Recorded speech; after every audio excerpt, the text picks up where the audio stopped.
السراج المنير الكوكب الدري صاحب الوقار والسكينة المدفون بأرض مدينة سيدنا ونبينا وشفيع ذنوبنا طبيب قلوبنا وحبيب نفوسنا ومولانا أبي القاسم محمد المصطفى اللهم صل على محمد وآل محمد وجل الأطيبين الأطهرين الأنجبين المعصومين المظلومين ولعنة الله على أعدائهم ومنكري فضائلهم وغاصبي حقوقهم من جمع عداوتهم إلى الآن ومن الآن إلى قيام يوم الدين أما بعد فقد قال حق سبحانه وتعالى في القرآن بسم الله الرحمن الرحيم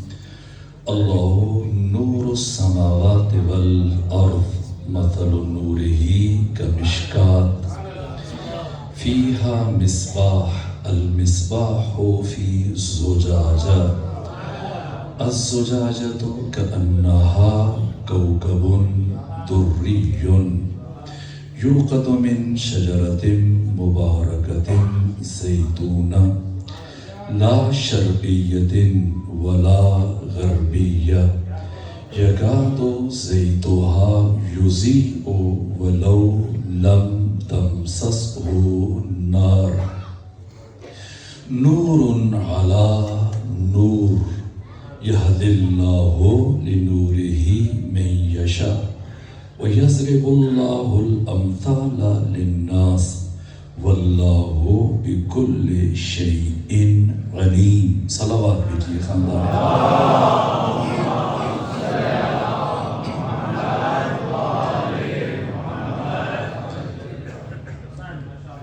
خدا سبحان کا ہزار شکر کہ اس مقام پر آپ بامعرفت مومنین کے نورانی چہروں کی زیارت کا شرف حاصل ہوا خدا سبحان اب سب کو اپنی حفظ و پناہ میں رکھے علماء بزرگان تشریف فرمائے بالخصوص استاد بزرگوار جناب آقا زاہد حسین زہدی حفظہ اللہ اور قبلہ مولانا سید زیغم نقلی صاحب خدا سبحان سب کو طول عمر سے تو سلامتی کے ساتھ عطا فرمائے شب میلاد نور شب نزول قرآن ناطق معصومین علیہ السلام کی بارگاہ میں اب تمام مومنین کی خدمت میں ہدیہ تبریک عرض کرتا ہوں مجھ جیسے عاجز طالب علم امیر المومنین کی بارگاہ میں کچھ عرض کرے ایک مشکل مرحلہ اساتید کی موجودگی میں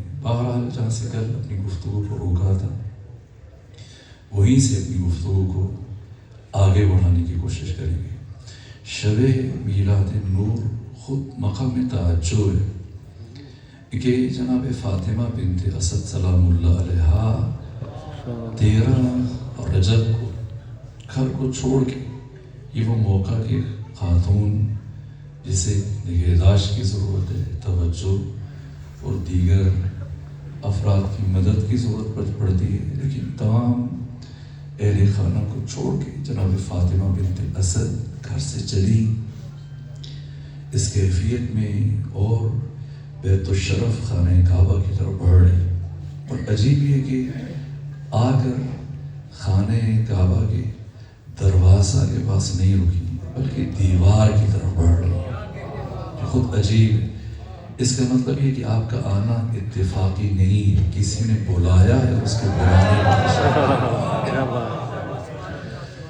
خود جناب ابو طالب عمران علیہ اعلیٰ فضیل وسنا خانہ کعبہ کے قریب وردار ہیں ان سے کہہ رہی تھی کہ میں نے خانہ کعبہ کے اندر جانا ہے اور آپ میرے ساتھ چلیں دروازہ کھولیں اور اندر لیکن نہ خدا کی مشیت یہ کہ آج دیوار سے در بند اگر جناب فاطمہ بنت اسد سلام اللہ علیہا دروازے سے جاتی تو بعد میں بنو امیہ اور بنو عباس کے سلاطین ولادت کے وقت اپنی بیویوں کو خانہ کعبہ کی طرف روانہ کر دیتے کہ چلیں اور یہ شرف امیر المومنین کے ساتھ خاص نہ رہتا اس لیے حق تعالیٰ نے یہ اہتمام کیا. عجیب انداز ہے. دیوار کے پاس آ کر روکی ہیں اور جیسی دیوار پھٹی ہے بجائے پیچھے ہٹنے کے آگے بڑھی. مجھے اس کیفیت کو جب مجسم کرنا چاہوں آج کے ان بچوں کے لیے، جوانوں کے لیے، جیسے آج کل مثلاً بعض عمارتوں میں آپ داخل ہوتے ہیں تو وہ سینسر والے دروازے ہوتے ہیں جو قریب جائیں تو خود بخود کھل جاتے ہیں. ایسے کعبے کی دیوار جیسے کلی پھول بنتی ہے. ایک مرتبہ دیوار پھٹی، فاطمہ بنت اسد پیچھے ہٹنے کے بجائے اندر داخل ہو گئی. پھر دیوار کعبہ بند ہو گئی ہے. اور پھر اب دیکھیں خود یہاں پر بڑے شجاع اور بہادر افراد تشریف فرمائے کہ اچانک کوئی دیوار، وہ افراد جو دیوار کے ساتھ ٹیک لگا کے بیٹھے ہوئے ہیں، فرض کیجیے کہ اچانک سے دیوار پھٹے تو ان کا ریئیکشن کیا ہوگا، ان کا عکس العمل کیا ہوگا. اور بڑے سے بڑا شجاع، بڑے سے بڑا بہادر پیچھے ہٹ جائے گا، گھبرا جائے گا. لیکن دیوار پھٹی اور پیچھے ہٹنے کے بجائے آگے چلے جانا، یہ دلیل ہے کہ فاطمہ اسد کی بیٹی ہیں، اسد کی ماں ہیں. آپ کو بلایا گیا، تشریف لے کر گئی. 13 رجب کو 3 دن 3 راتیں بی بی کی جو گفتگو ہے، جسے جناب شیخ صدوق نے اور جناب ابو جعفر یعقوب کلینی نے اور علامہ مجلسی نے اور باقی علماء نے اہل تسنن میں سے، اہل تشیع میں سے نقل کیا. جاتے ہوئے جو کلمات ہیں جو آپ نے ارشاد فرمایا، وہ میں کل آپ کی خدمت میں عرض کروں گا. دوسری مسجد بقیت اللہ میں اس 7 بجے آج آپ کی خدمت میں پہنچنے میں تاخیر ہوگی راستوں کی بندش کے سبب سے.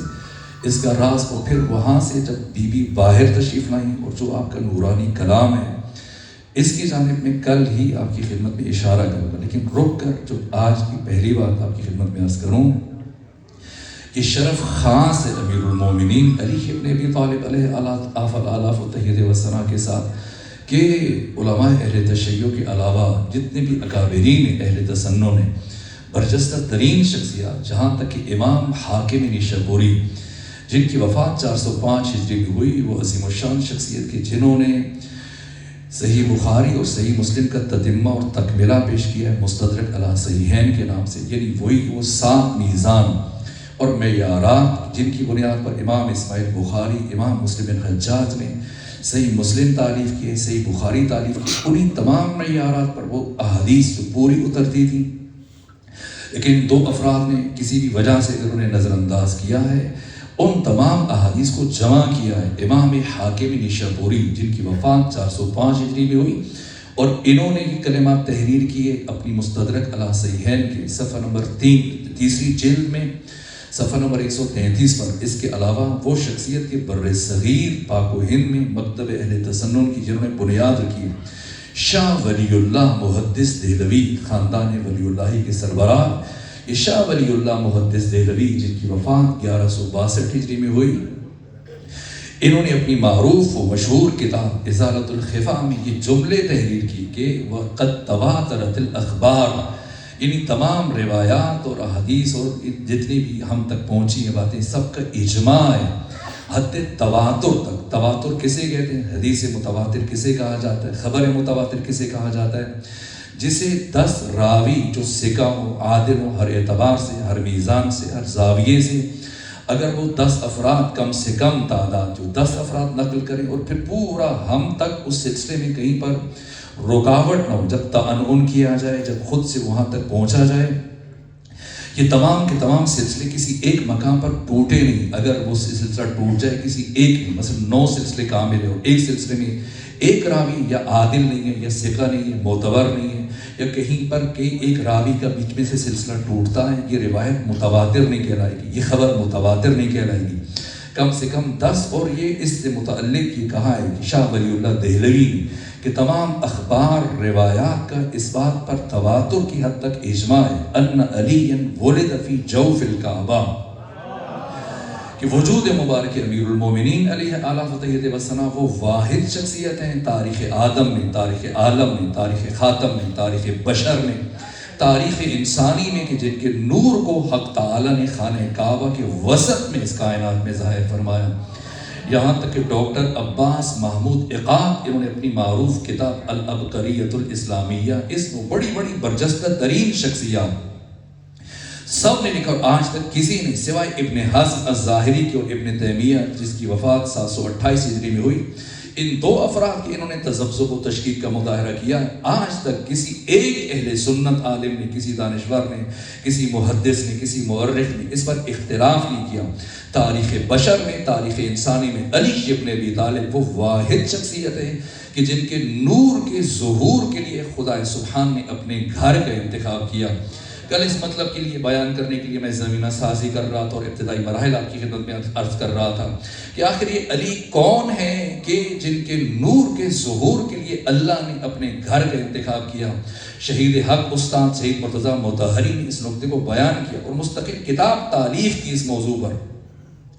جاذبہ و دافع امام علی علیہ السلام اس سے متعلق بیان کیا اور کل جتنی بھی گفتگو کی اس کا نچوڑ اور اس کو تمہید قرار دیتی ہو آگے بڑھے اس راز کو سمجھنے کی کوشش کریں کہ کیوں اللہ نے نور علی ابن ابی طالب علیہ آلاف و طیب وسلم کو خانہ کعبہ میں بھیجا. یہاں شہید مرتضیٰ مطہری نے یہ سوال اٹھایا کہ کیا ممکن تھا کہ غیر از خانہ خدا وجود مبارک علی ابن ابی طالب علیہ آلاف و طیب وسلم کی ولادت ہو سکتی یا ممکن نہیں تھی؟ اور کیوں یہ شرف خاص ہے امیر المومن کے ساتھ؟ کیوں پیغمبر اکرم اسلام کی ولادت کسی اور نبی کی ولادت خانہ کعبہ میں نہیں ہوئی؟ کائنات کے کسی بھی دوسرے انسان کی ولادت خانہ کعبہ میں نہیں ہوئی کیوں؟ اور پھر ہم یہ سوالات قائم کیے کہ اس عالم ہست و بود میں، اس عالم آب و گل میں، اس بزم گیتی اور کائنات میں، اس دھرتی اور جہان میں علی ابن ابی طالب وہ واحد شخصیت ہے. آپ کی امتیازات، آپ کی خصوصیات، یہ علی کون ہے کہ آپ کو پیغمبر اسلام نے اور یہاں تک پروردگار نے خیر اور شر کے درمیان، نیکی اور بدی کے درمیان، اچھائی اور برائی کے درمیان، کفر اور اسلام کے درمیان، حق اور باطل کے درمیان، ایمان اور نفاق کے درمیان، یہاں تک کہ شجروں کی طہارت اور شجروں کی نجاست کے درمیان حد فاصل قرار دیا. جنت اور دوزخ کا بانٹنے والا پروردگار کسی نبی کو قرار دے سکتا تھا، لیکن ذات امیر المومنین کیا وجہ ہے کہ اللہ نے آپ کو قسیم الجنت والنار کہا ہے؟ کیوں؟ اور تمام تر جو آپ کے شرف ہیں، جو آپ کی ذات کے دیگر ابعاد ہیں، جہات ہیں، جو ڈائمنشنز ہیں، جو پہلو کہ آپ سے متعلق اتنا کچھ لکھا جا چکا ہے تاریخ انسانی میں ان 1400 سالوں میں کہ کسی بھی دوسری شخصیت سے متعلق اتنا زیادہ نہیں لکھا گیا آج تک. آپ سے متعلق میں نے آپ کے خدمت میں عرض کیا، کل کچھ نمونے آپ کے سامنے بیان کیے، یہاں تک کہ اگر عہد رسول خود صرف ایک شخصیت حبر الامہ مفسر قرآن عبداللہ ابن عباس یہ بیان کرتے ہیں کہ میں نے صرف ابن عباس ایک صحابی ہیں جو پیغمبر اسلام سے متعلق یہ بیان کر رہے ہیں کہ میں نے وجود مبارک پیغمبر اکرم اسلام کی زبان اطہر سے علی علیہ السلام سے متعلق 23,000 احادیث کو سنا ہے. صرف ایک صحابی. میں نے کل آپ کو چند مثالیں بھی عرض کی کہ ختمی مرتبت نے خلوت اور جلوت میں یہ پرواہ نہیں کی کہ 100 افراد ہیں، 200 ہیں، 300 ہیں، 1000، 5000، 10,000. نہ اگر ایک فرد بھی موجود ہے، بولے متقین علی علیہ آلاف و طیب وسلم کے شرف کو بیان کیا، مقام و منزلت کو بیان کیا اور عجیب و غریب انداز اختیار کیا. جیسا میں نے عرض کیا آپ کی خدمت میں کہ پیغمبر اکرم اسلام زمین پر ایک جنگ سے واپسی پر پلٹتے ہوئے آپ زمین پر اپنی چھڑی سے مسلسل لکیریں کھینچے جا رہے ہیں، ٹیڑھی میڑھی کج مج منحنی 10-20 لکیریں کھینچنے کے بعد ان کے درمیان ایک سیدھی لکیر کھینچی اور یہ لکیر کھینچنے کے بعد پیغمبر اسلام نے فرمایا کہ میرے صحابہ یاد رکھنا ایسا نہیں ہے کہ خدا تک پہنچنے کے بہت سارے راستے ہیں اور ان میں سے ایک راستہ علی ابن ابی طالب ہے، نہ بلکہ خدا تک پہنچنے کا صرف ایک راستہ اور اس راستے کا نام علی ابن ابی طالب ہے.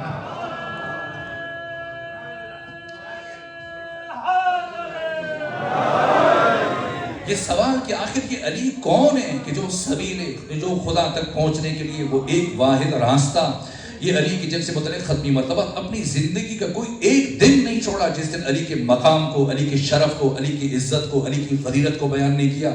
ہر روز کبھی ایک انداز میں، کبھی دوسرے انداز میں، کبھی فرمایا جس کا دروازہ مسجد میں کھلتا ہے سب کے سب اپنا دروازہ بند کر دو، صرف میرا اور علی کا دروازہ کھلا رہے. اسے مستدرک علی صحیحین میں امام حاکم نے شپوری نے لکھا، اسے ترمذی میں لکھا گیا، اسے سنن نسائی میں امام نسائی متوفا 303 ہجری انہوں نے بیان کیا. اکابر اہل تسنن نے، بڑے بڑے محدثین نے بیان کیا. بالآخر علی کون ہے کہ مسلسل 3 دن خانہ کعبہ کے اندر رہے اور 16 رجب کو جب خانہ کعبہ سے باہر تشریف لا رہے تھے پیغمبر اکرم اسلام حالت انتظار میں، اور جیسے ہی فاطمہ بنت اسد پیغمبر اکرم اسلام سے قریب آئیں سلام کیا اور پیغمبر اکرم اسلام نے آگے بڑھ کر اس طرح سے استقبال کیا گویا قرآن کو رہن نبوت کے اوپر اتر رہا ہے. اور پیغمبر نے آگے بڑھ کر مولا متقین کی پیشانی کا بوسہ لیا اور اس کے بعد مولا متقیہ نے آنکھیں کھولی اور اس کے بعد پیغمبر گرامی اسلام نے اپنا لعاب دہن، یہ علی کی طہارت کا اعلان ہے، ابھی غسل نہیں دیا گیا، ابھی نہلایا نہیں گیا، اور پیغمبر گرامی اسلام اپنی زبان اطہر علی علیہ السلام کے دہن میں لے کے جا رہے ہیں، یہ علی کی طہارت ہے، اور تمام افراد کسی کو مستثنا قرار نہیں دیا گیا۔ پیغمبر نے فرمایا کہ جس جس کا دروازہ مسجد میں کھلتا ہے سب اپنے دروازے بند کر دو، صرف میرا اور علی کا۔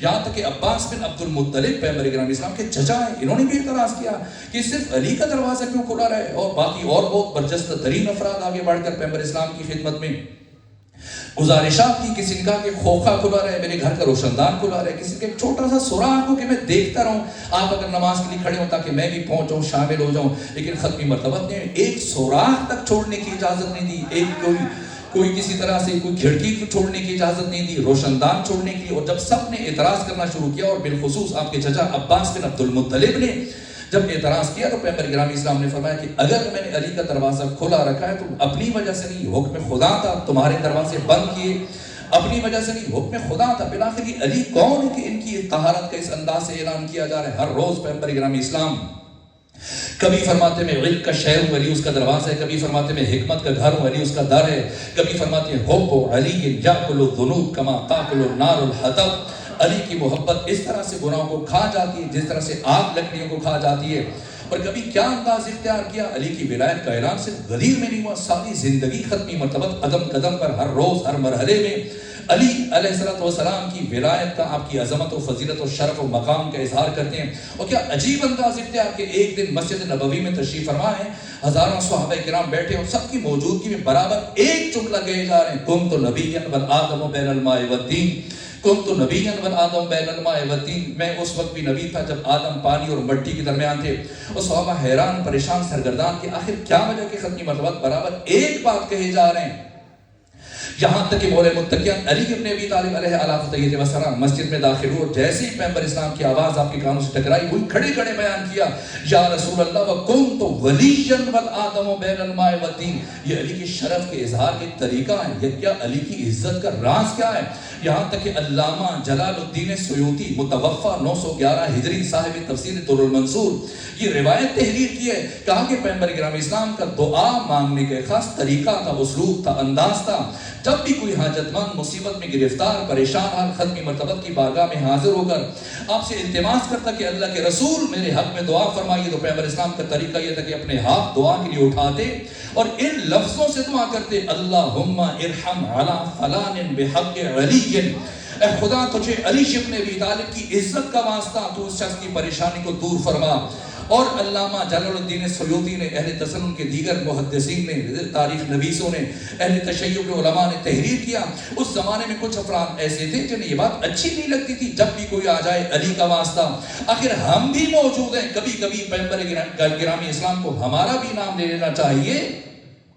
تو ایک دن اتفاقاً ایسے ہو کہ پیغمبر گرامی اسلام مسجد نبوی میں تشریف فرمائے، اور آپ کے پہلو میں دو بزرگ تو مسن بوڑھے افراد بیٹھے، ایسے میں علی ابن ابی طالب مسجد نبوی میں داخل ہوئے، بارگاہ رسالت میں سلام عرض کیا، اور سلام عرض کرنے کے بعد پیغمبر اسلام سے خواہش کی، یا رسول اللہ 2 دن سے علیل ہوں، بیمار ہوں، اللہ کے نبی ہیں، میرے لیے دعا فرمائیں۔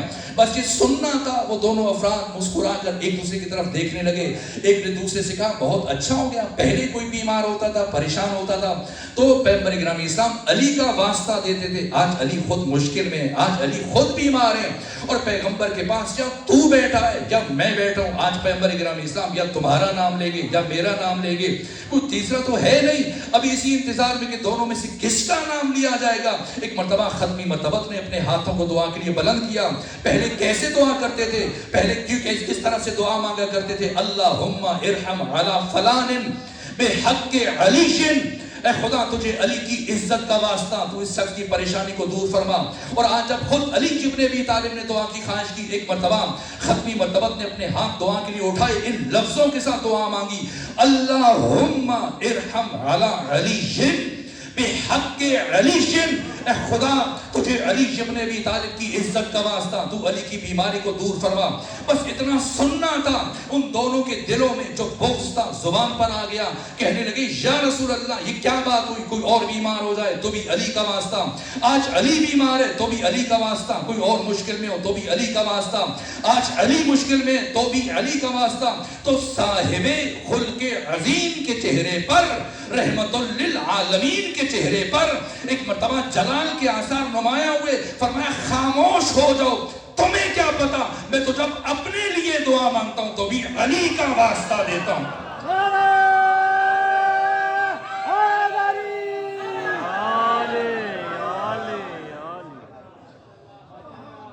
میں تو جب اپنے لیے دعا مانگتا ہوں تو بھی علی کا واسطہ دیتا ہوں. ہر روز کبھی ایک انداز اختیار کیا، کبھی دوسرا انداز اختیار کیا. اور جب انسان اس زاویہ دید سے ختمی مرتبہ کی حیات طیبہ، آپ کی سیرت و سنت کا مطالعہ کرتا ہے تو اسے یوں لگنے لگ جاتا ہے کہ پیغمبر گرامی اسلام آئے ہی علی ابن ابی طالب علیہ السلام کی ولایت و عظمت و فضیلت کا اعلان کرنے کے لیے. کوئی موقع نہیں جانے دیا قدم قدم پر. ان فضائل کا راز کیا ہے؟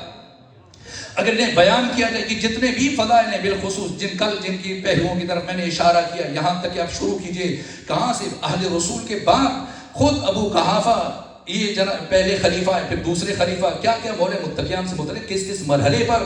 میں نے کل معتبر ترین کتب جو منابع اہل تسنن نے ان کے حوالوں کے ساتھ آپ کی خدمت میں عرض کیا، یہاں تک کہ برجستہ ترین شخصیات ان میں سے ایک مولانا شبلی نعمانی جن کا تعلق بر صغیر پاک و ہند سے ہے، جن کی وفات 1914 ہجری میں ہوئی، 1914 عیسوی میں ہوئی. یہ مولانا شبلی نعمانی یہ کہتے ہیں اپنی جب یہ الفاروق تحریر کر رہے تھے تو اس ضمن میں انہوں نے بات تحریر کی، کہا کہ مجھے حیرت ہوتی ہے کہ علامہ جلال الدین سیوطی جیسے عظیم الشان محدث مفسر مورخ سے گننے میں کیسی غلطی ہوئی کہ انہوں نے یہ تحریر کیا ہے کہ خلیفہ ثانی نے اپنی زندگی میں 70 مرتبہ کہا کہ لولا علی لہلک فلان.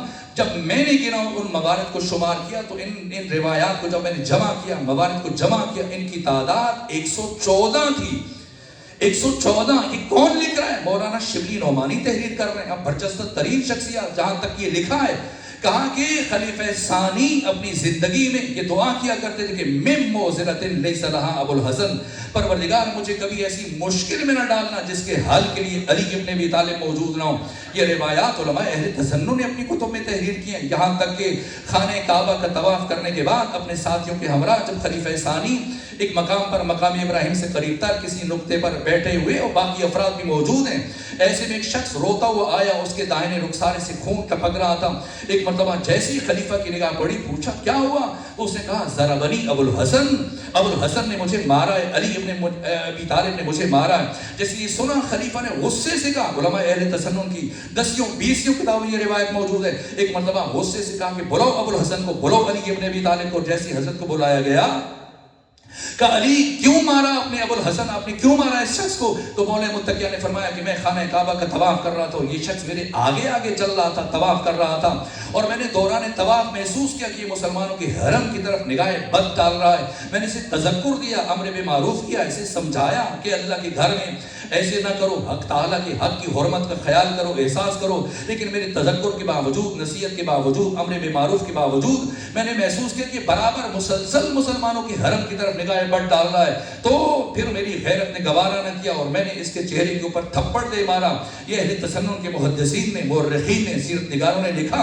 جیسے ہی مولا متقیہ کے یہ جملہ سنا، وقت کے حکمران، وقت کے خلیفہ نے یہ جملہ کہا کہ رآک عین اللہ ولطمک ید اللہ، اللہ کی آنکھ نے تجھے دیکھا، اللہ کے ہاتھ نے تجھے مار دیا.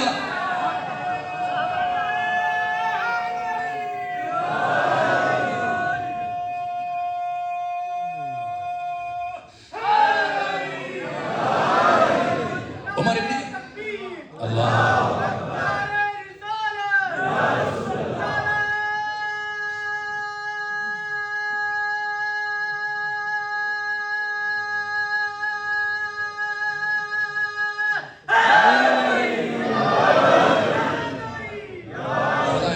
سب کو اپنی حفظ و پناہ میں رکھے. ظاہر موسم کی برہمی ہے، اگرچہ کہ ابھی حدت ہے کافی، اگر ممکن ہو سکے تو کچھ اس میں کمی ہو جائے کہ بولنے میں بھی دقت پیش آ رہی ہو، میں شرمندہ ہوں کہ سفر درپیش ہے، میں جلدی جلدی اپنی گزارشات اور ان سوالوں کا جواب کہ آخر علی کون ہے، علی کی عزت کا راز کیا ہے، علی کے شرف کا راز کیا ہے، علی کے مقام کا راز کیا ہے.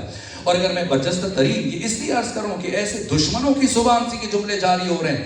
علماء تشیع نے جو فضائل بیان کیے، علامہ حلی نے صرف ایک کتاب اس میں سے 2000 دلائل حضرت کی عظمت و فضیلت کے بیان کیے، باقی بحر ذخار و معارف کہ جو بیان کیے گئے مولے متقیان سے متعلق. میں کل ان چیز کے تسلسل میں عرض کروں گا ان چیزوں کو.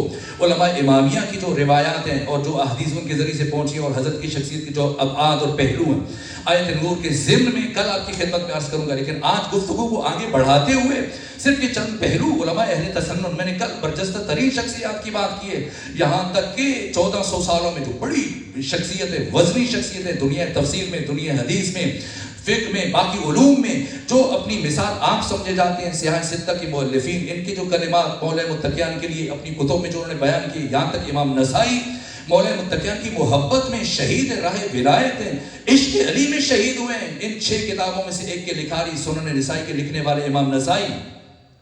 اور پھر آپ تاریخ عالم میں دیکھیے وہ برجستہ ترین شخصیات ابن سکیت دنیا ادب میں اپنی بڑی شخصیت مانے جاتے ہیں. متوکل کے دربار میں ان کے اس کے بچوں کو پڑھاتے تھے، تدریس کرتے تھے.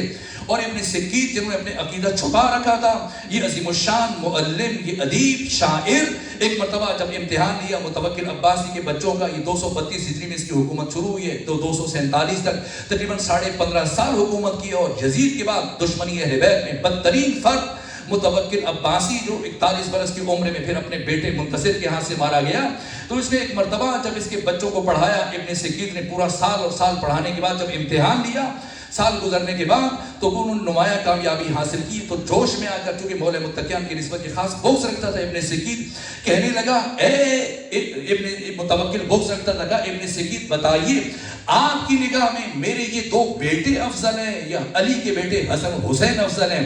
یہ سننا تھا کہ ایک مرتبہ اگرچہ اندازہ تھا ابن سکیت کو کہ کتنا ظالم اور کتنا جنایت کار ہے، اس کے باوجود تمام اپنے انجام کو نظر انداز کرتے ہوئے ابن سکیت نے بھرے دربار میں تمام خواص کی موجودگی میں یہ جملہ کہا، اے متوکل تو علی کے بیٹے حسن و حسین کی بات کرتا ہے، میری نگاہ میں علی بجائے خود، علی کے فرزندان حسن و حسین بجائے خود، میں علی ابن ابی طالب کے ادنا غلام قمبر کو تمہارے دونوں بیٹوں سے اور خود تم سے 1000 گنا بہتر و افضل سمجھتا ہوں.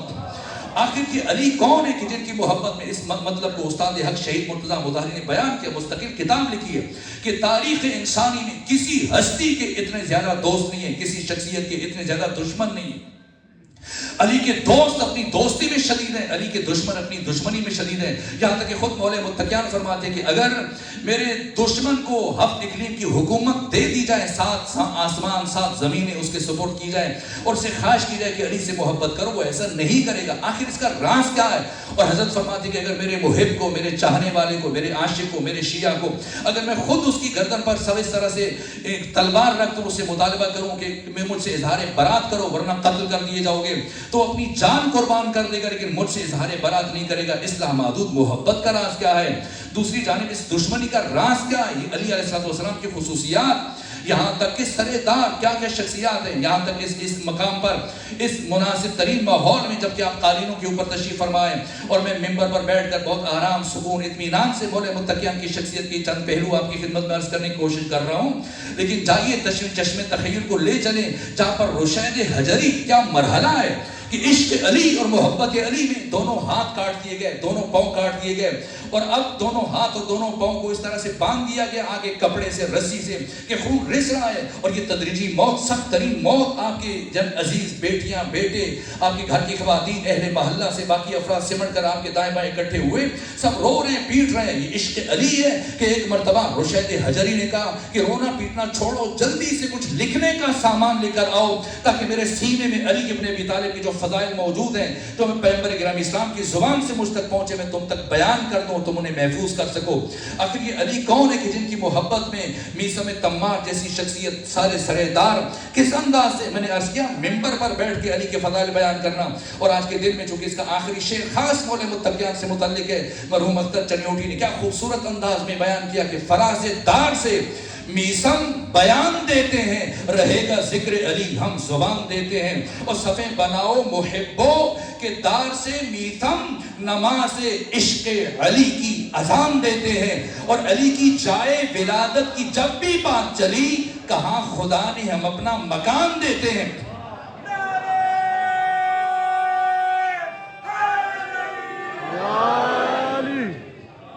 آسان ہے اس طرح سے فضائل بیان کرنا، لیکن یہ جس کے لیے میں آپ کو زحمت دے رہا تھا، یہ میثم تمار کے ہندوستانی شاعر نے کہا کہ کیوں سولی پہ چڑھ کے علی کے فضائل بیان کیے، راز کیا ہے؟ کہا ذکر علی کے واسطے اونچائی چاہیے۔ میثم اسی خیال سے سولی پہ چڑھ گئے۔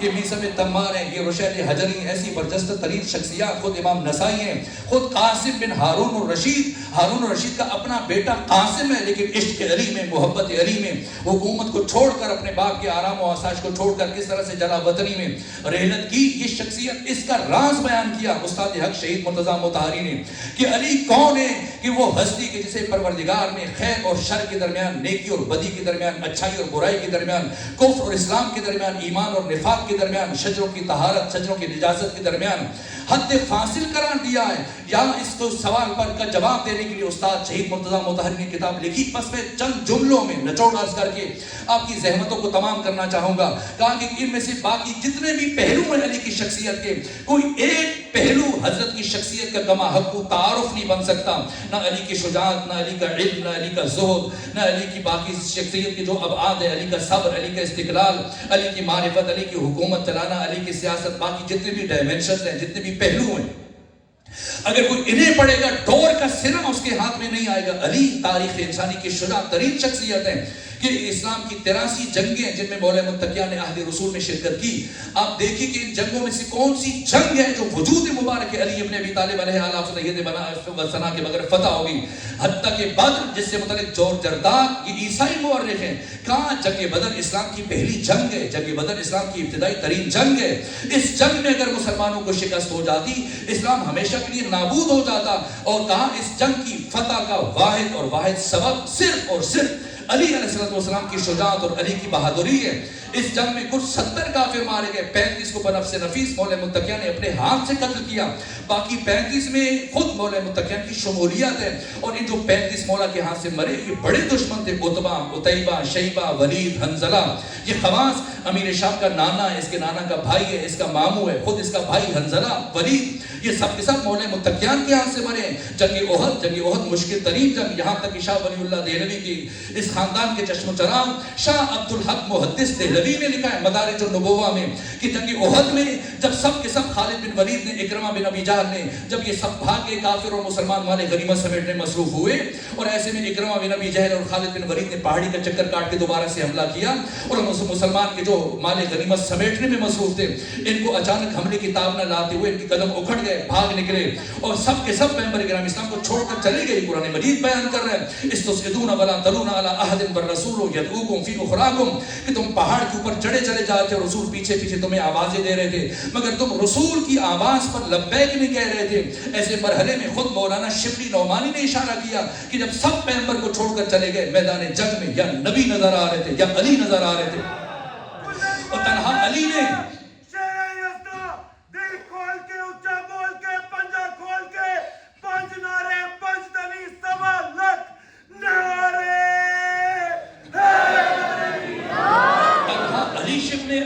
دیوانہ وار مسلسل ختمی مرتبت کا طواف کرنے، اکیلے علی، کوئی دشمن، کوئی منافق، کوئی کافر، کوئی فاسق ختمی مرتبت کو نقصان پہنچانے میں کامیاب نہ ہو جائے۔ یہاں تک کہ شاہ عبدالحق محدث دہلوی جیسی برجستہ ترین شخصیت جن کا تعلق بر صغیر پاک و ہند سے، انہوں نے مدارج النبوہ میں یہ جملے لکھے کہ جب سب پیغمبر کو چھوڑ کر چلے گئے تو ختمی مرتبت نے ایک مرتبہ فرمایا یا علی مرا از ان جماعت نگہدار، حق کے نصرت را بچا آورد کے وقت نصرت، اے علی کافروں کی اس جماعت سے مجھے بچا، آج کے دن اپنی مدد کا حق ادا کر دے کہ آج کے دن تیری مدد کی ضرورت ہے۔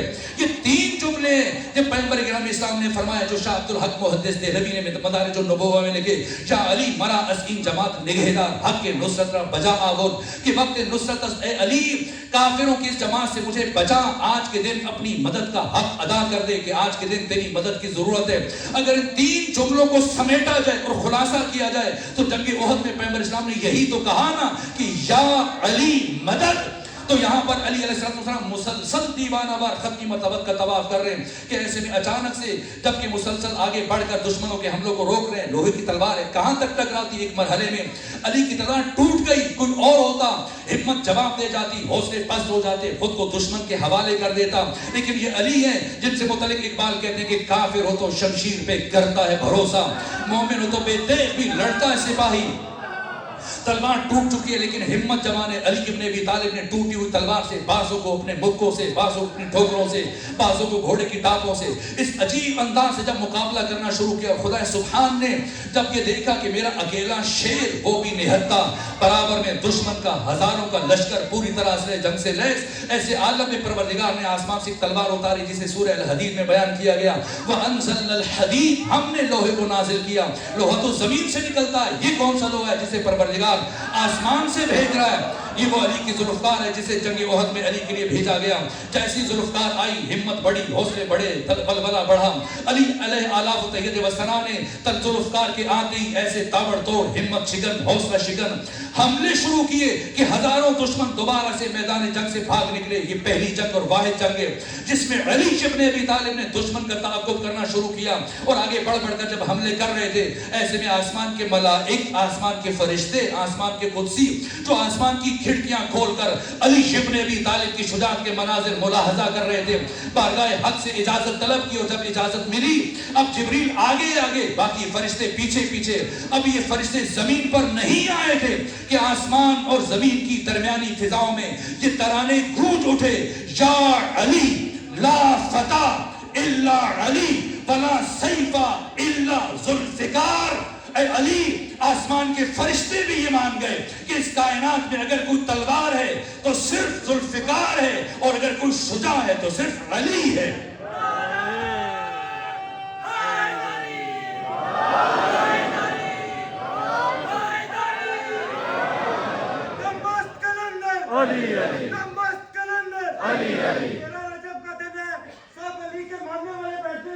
پتا چلنا چاہیے کہ علی کے ماننے والوں کی آواز ہے دمشق کلندر علی علی، دمشق کلندر علی علی، میرے دلوں کے اندر علی علی، میرے دلوں کے اندر علی علی، میرا ایک اور میرا علی علی، میرا پیر و مرشد علی علی، انگور کٹوں میں علی علی، مقبول صبح میں علی علی، گلریز ہوا میں علی علی، مومن کی دعا میں علی علی، وقت کو تو سہارا علی علی، دھوپوں تو کنارا علی علی، انبیاء نے پکارا علی علی، میری آنکھ کا تارا علی علی، گالی کی لچک میں علی علی، چڑیوں کی چہک میں علی علی، پھولوں کی مہک میں علی علی، دمشق کلندر علی علی، کعبے کا کعبہ علی علی، کعبے کا گوہر علی علی، کوثر کا آقا علی علی، پیغمبر کا مولا علی علی، میرا فاتح خیبر علی علی، جبریل کا ٹیچر علی علی، جبریل کا ٹیچر علی علی، تو قبر کے باہر جو کر لے تیری قبر کے اندر علی علی، کل امام یا تمام شیر یلدا، دل کھول کے اونچا بول کے پنجہ کھول کے پانچ نعرے پانچ تنی زبان رکھ نعرے قبر کے اندر بھی علی علی ہے، قبر کے باہر بھی علی علی ہے۔ اس مرحلے کو میں کل آپ کی خدمت میں عرض کروں گا، چونکہ وقت تیز سے گزر رہا ہے، بس نتیجے کی طرف بڑھنا چاہتا ہوں آج کی حد تک ایک جملہ تاکہ ایک بات تاکہ آج کی حد تک گفتگو مکمل ہو جائے۔ میں شرمندہ ہوں کہ سفر مد نظر ہے اور میں تیزی سے یہ مراحل اس طرح سے بیان نہیں ہونے چاہیے تھے، لیکن میں تیزی سے بیان کرنے کی کوشش کر رہا ہوں کہ علی علیہ السلام کی شجاعت یہ استاد حق شہید مرتضیٰ مطہری نے بیان کیا۔ حتیٰ آپ کی شجاعت بھی آپ کا تعارف نہیں بن سکتی ہے۔ کیا تعارف ہے علی علیہ السلام کی عظمتوں کا راز کیا ہے، آپ کی فضیلتوں کا راز کیا ہے؟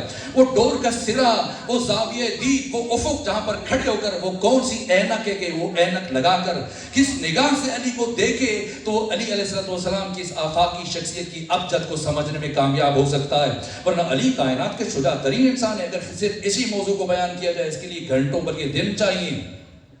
ان 83 جنگوں میں آپ مجھے بتائیے کون سی ایسی جنگ ہے جو وجود مبارک علی ابن ابی طالب علیہ آلاف تحید وسنا کے بغیر فتح ہوگی؟ بدر ہے، جہاں تک کہ باقی افراد سے متعلق پروردگار قرآن میں فرما رہا ہے کہ وَيُجَادِلُونَكَ فِي الْحَقِّ بَعْدَمَا تَبَيَّنَ كَأَنَّمَا يُسَاقُونَ إِلَى الْمَوْتِ وَهُمْ يَنظُرُونَ۔ اس طرح سے امر حق کے ظاہر کے ہو جانے کے باوجود اس طرح سے جھگڑتے ہوئے چل رہے تھے کہ گویا انہیں زبردستی موت کی طرف دھکیلا جا رہا ہے۔ جنگ بدر کے فاتح علی ہیں، جنگ احد کے فاتح علی ہیں، باقی جنگوں کو چھوڑ دیجیے، وقت نہیں رہا، میں ایک اشارہ کر دوں، حتی غزوہ احزاب، جنگ احزاب، جنگ خندق، اس سے متعلق خود قرآن مجید فرماتے ہیں کہ اِذْ جَاءُوكُم مِّن فَوْقِكُم وَمِنْ أَسْفَلَ مِنْكُمْ وَزَاغَتِ الْأَبْصَارُ وَبَلَغَتِ الْقُلُوبُ الْحَنَاجِرَ وَتَظُنُّونَ بِاللَّهِ الظُّنُونَ، کہ جب کفر کے لشکروں نے دائیں طرف سے بائیں طرف سے اوپر سے نیچے سے چاروں طرف سے بڑھنا شروع کیا تو قرآن کہتا ہے کہ مسلمانوں تمہارا عالم یہ ہوا کہ تمہاری آنکھیں پتھرا گئیں اور تمہارے کلیجے اچھل کر تمہارے حلق تک آ گئے اور نہیں معلوم تم اپنے رب کے بارے میں کیا کیا بدگمانیاں کرنے لگ گئے۔ ایسے حالت میں کہ جب عمرو ابن عبدود اپنے 6 ساتھیوں کے ہمراہ خندق عبور کرنے کے بعد 27 دن کا محاصرہ توڑ کر اتنی بڑی خندق 5 گز چوڑی 5 گز گہری یہ خندق اس طرح سے عبور کی، یہ 7 افراد کے ہمراہ خود عمرو ابن عبدود ہے، اس کا بیٹا حاصل بن عامر بن عبدود ہے، نوفل بن عبداللہ ہے، منبع بن عثمان ہے، حبیرہ ابن ابی وہب ہے، اکرمہ بن ابی جہل ہے، اسی طرح سے زرار بن خطاب فہری، یہ عرب کے مانی ہوئے 7 شجاع ترین افراد خندق عبور کر کے آئے اور اس طرح سے آگے بڑھ کر عمرو ابن عبدود نے چیخنا چلانا شروع کیا، ختمی مرتبت کے خیمے کے باہر آوازیں بلند کرنا شروع کی ہیں، یہاں تک کہ جب کوئی افراد جب بار بار ختمی مرتبت فرما رہے کہ جاؤ اس کے مقابلے میں کون اٹھا ہے، جب بھی پیغمبر اسلام کہتے ہیں سب کی طرف امید بھری نظروں سے دیکھتے ہیں کوئی نہیں اٹھ رہا ہے، یہاں تک کہ کافی دیر انتظار کرنے کے بعد اس شقی نے گستاخی کی ہے اور توہین کی ختمی مرتبت کی، اپنے اس نیزے سے ختمی مرتبت کے خیمے کی ردا کو چیر دیا اور اس کے بعد کہا اے محمد بول بول کر میرا گلا خشک ہو گیا، اگر کوئی اور آنے کے لیے تیار نہیں ہے تم خود آ جاؤ، میرے ساتھ مقابلہ کرو، میرے ہاتھ سے مار کے جنت میں چلے جاؤ یا مجھے جہنم میں بھیج دو۔ اتنی بڑی گستاخی کے بعد وجود مبارک ختمی مرتبت ایک مرتبہ فرمایا مل لحاظ القلب، یہ جملہ پیغمبر کرام اسلام نے اپنی زندگی میں پہلی اور آخری مرتبہ غزوہ احزاب کے موقع پر اپنی زبان سے جاری فرمایا، کون ہے جو اس کتے کا منہ بند کرے؟ بعض افراد سمجھتے ہیں شاید پیغمبر اسلام نے غصے میں آ کر ایسا کہا ہے، نہ، ختمی مرتبت عقل کل مجسم عقل سراپا عقل ہے، ختمی مرتبت آپ کی زبان وحی الہی کے بغیر حرکت نہیں کرتی ہے۔ انسان غصہ کب کرتا ہے؟ انسان میں جو 4 قوتیں ان میں سے ایک قوت ہے غضبیہ، جب انسان کی عقل اس کی قوت غضب کے تحت ہو جائے اور پھر وہ اپنے آتش غضب کو ٹھنڈا کرنے کے لیے اول فول باتیں کرتا ہے، لا یعنی باتیں کرتا ہے تاکہ اس کا غصہ ٹھنڈا ہو جائے، اس لیے وہ غصے کا اظہار کرتا ہے۔ ختمی مرتبت جو خود عقل ہے، جن کی زبان وحی الہی کے بغیر حرکت نہیں کرتی ہے، ممکن نہیں جس طرح سے بس اوقات ایک پارٹی کا ایک مذہبی سیاسی نیم سیاسی پارٹی کا سربراہ جو دنیا سے چلا گیا، یہ بات بات پر گالی دیا کرتا تھا، اینکر پرسن نے سے پوچھا کہ بھئی کیا وجہ ہے آپ بات بات پہ گالی دیتے ہیں؟ تو کہا کہ پیغمبر بھی تو گالی دیتے تھے، عذر گناہ بدتر از گناہ۔